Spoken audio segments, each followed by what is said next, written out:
What if food waste could power your kitchen? Every day, over 4,000 students at Vignan University generate food waste. But here, nothing goes to waste.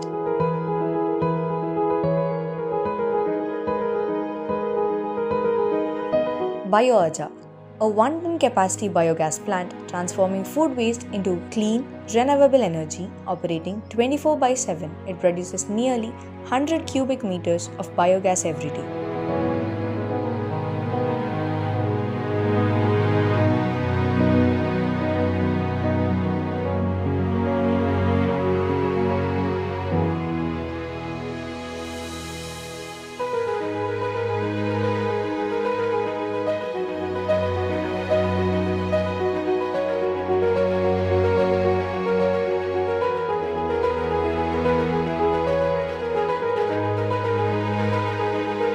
That's equivalent to 50 kilograms of LPG daily, reducing costs, lowering emissions, and powering hostel kitchens with sustainable energy.